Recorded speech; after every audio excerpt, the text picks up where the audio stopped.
I've always believed that love in my house came with a scoreboard.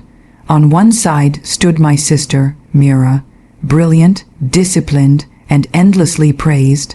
On the other side stood me, the one who couldn't seem to get anything right.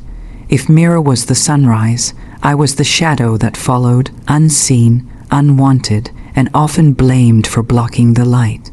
From as early as I can remember, my father's voice carried two tones, one warm and proud when he spoke of Mira, and one cold and sharp when it came to me. "Your sister just got another medal," he'd announce at dinner, the glow of pride softening his features.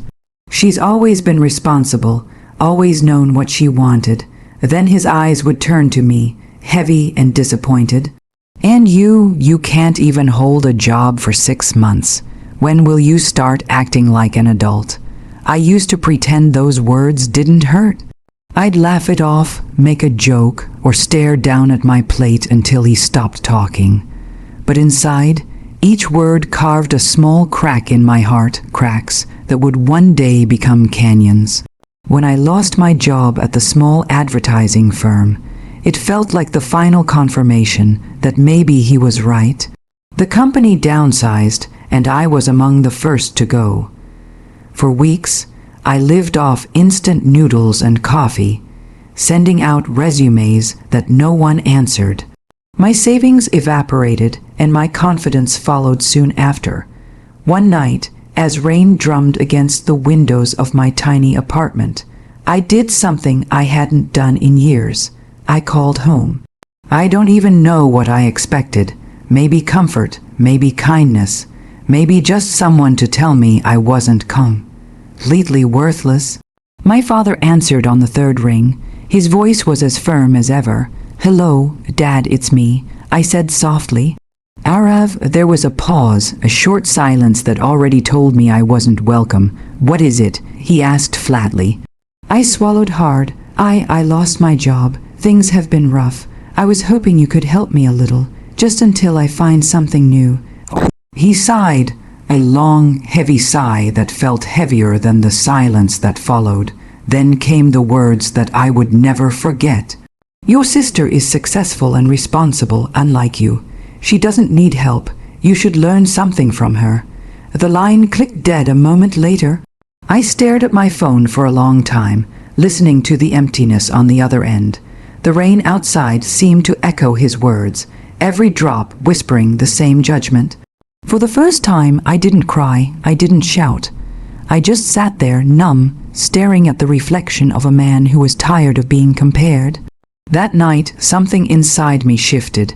Maybe it broke, maybe it woke up. I wasn't sure, but I knew one thing with absolute clarity.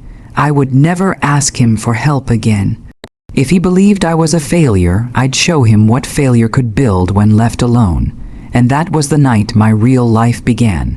After that night, I stopped waiting for anyone to rescue me.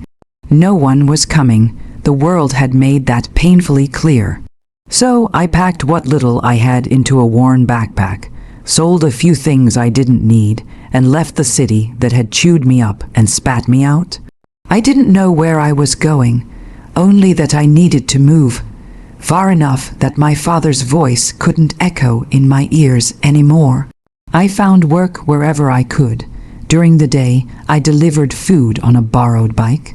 At night, I took calls in a cramped customer service cubicle, answering questions from strangers halfway across the world. It wasn't much, but it paid for food and a small room with a flickering bulb and a cracked window. It was in that dim little room that I made a promise to myself I would never again be the man they pitied. Every night, after work, I sat with my old second-hand laptop, watching free tutorials on programming. The internet became my classroom, my teacher, and my best friend. I taught myself how to code, how to design, how to think like the people who built empires out of ideas. It was harder than anything I'd ever done. There were nights when exhaustion pressed down on my eyes until they burned, but I kept going. Because pain, I learned, can be turned into purpose if you refuse to quit. It took me 2 years to launch my first app. It was a simple scheduling tool. I poured everything I had into it, my time, my savings, my hope.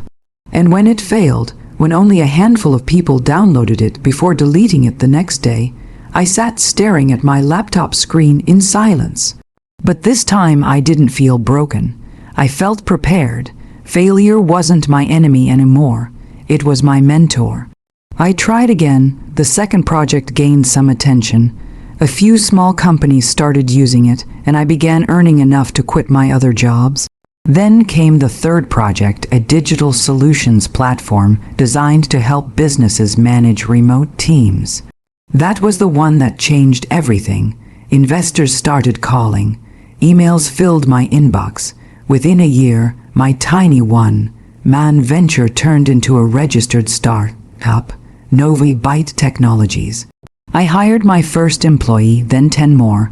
We worked out of a rented office space with walls so thin you could hear every heartbeat, but to me, it felt like a palace. And while my world slowly grew brighter, Mira's began to crumble. I heard about it through the news. First, her company accused of financial misconduct, her business partner under investigation. The woman who had once seemed untouchable was now facing headlines that questioned everything she'd built. I should have felt satisfied, maybe even triumphant, but I didn't. I just felt quiet. It wasn't joy that filled me, it was peace. The universe had its own way of balancing the scales. As I watched Mira's downfall unfold on the television screen of my modest office, I whispered to myself, "You see, Dad, even the responsible ones fall." But I wasn't done yet. I had only begun to rise. Success didn't happen overnight, but when it came like sunlight after years of rain. Within 3 years, Nova Byte Technologies was no longer just a startup. It was a name whispered in boardrooms and tech circles across the country. What had begun in a rented apartment with flickering lights now stood tall in a glass building overlooking the skyline. I remember the day I walked into that office for the first time. My name, Arav Sharma, founder and CEO, gleamed on the glass door. For a moment, I just stood there staring at it. The same boy who once begged his father for help was now signing deals with investors he had only read about in magazines. But even as I grew, I kept my past tucked away. I didn't call home. I didn't attend family gatherings. Whenever Mira's name appeared in the news, I read it without emotion. The bond between us had long since been replaced by silence. Then, one evening, as the golden light of dusk painted my office walls, my phone buzzed. The caller ID froze me. "Dad," for a long moment, I just stared at the screen. My heart hesitated between anger and curiosity before I finally picked up. "Hello, Arav," he said softly, his voice older, slower. "It's been a long time." "Yes," I replied, trying to sound indifferent. "What's wrong?" There was a pause, the kind of silence that carries guilt. "It's your sister," he finally said. She's in trouble. The company went bankrupt. Her partner ran off with the money. She's been trying to hold things together, but she's lost everything." I said nothing. I could hear his breath shaking. For years, I had imagined this moment, the day he would call me, not to criticize, but to ask for help. Yet, now that it was real, I didn't feel triumphant. I felt hollow. "She's not well," he continued, almost whispering. "I thought maybe you could help. You've done so well for yourself. Maybe you can guide her, or—" I cut him off gently. "Guide her? You mean save her?" He didn't respond, but I already knew the answer. After the call ended, I sat back in my chair, staring at the city lights outside. The same words from years ago echoed in my head. "Your sister is successful and responsible unlike you. She doesn't need help."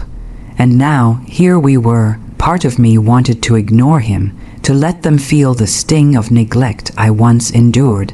But another part, the part that had grown, the part that no longer lived for their approval, whispered something different. "You don't have to become what hurt you. That night, I drove back to my hometown for the first time in 6 years. The streets looked smaller, the house older, but the memories were still the same, sharp and unkind. When my father opened the door, his eyes filled with disbelief. His hair had grayed, his shoulders had slumped. For the first time, he didn't look like the man who towered over my childhood. He looked human. I said quietly, "Let's talk." His eyes welled up, but I didn't look away. I wasn't the lost son anymore. I was the man they once doubted, and I was finally ready to face them. The house looked smaller than I remembered. The walls that once echoed with laughter now stood quiet, tired, almost embarrassed by the silence that lived between us. My father led me into the living room, where Mira sat hunched over on the couch, her hands clasped together tightly. When she looked up, I barely recognized her.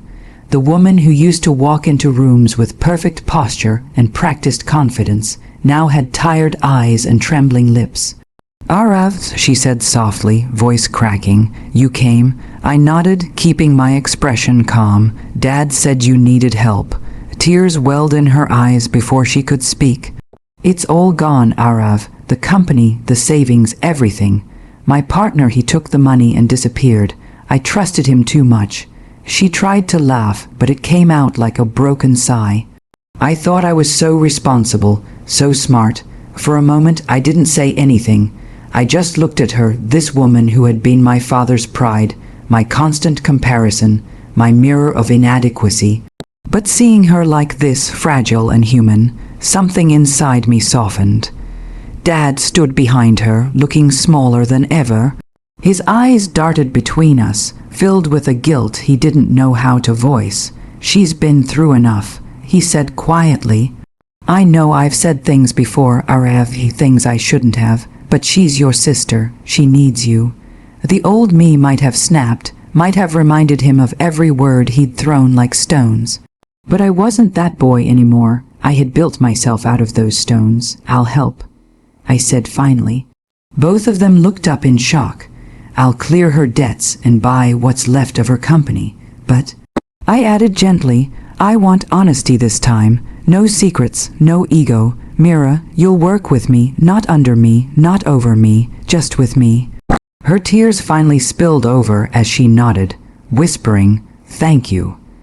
Dad looked at me for a long moment, his face trembling as if the words he wanted to say were fighting their way out. "Why, son?" he finally asked. "After everything I said to you, after the way I treated you, why would you do this?" I smiled, though my chest ached with memories. "Because I don't want to become what you were, Dad. I don't want my success to be born from bitterness. I wanted you to see that I was never a failure, I just needed time." He stepped closer, eyes glistening. "I was wrong, Arav. You didn't need help, you needed faith. I should have believed in you." For the first time, his voice wasn't full of authority or judgment. It was filled with regret. I placed a hand on his shoulder. "It's okay. Maybe we both learned something the hard way." As I walked out of the house that night, the cool wind carried a strange sense of peace. I didn't feel victorious or vindicated. I felt free. Revenge, I realized, isn't always about watching others fall. Sometimes, it's about standing tall without the need to push anyone down. The boy who once begged for help had grown into a man who no longer needed it, and that, I thought, was the sweetest revenge of all.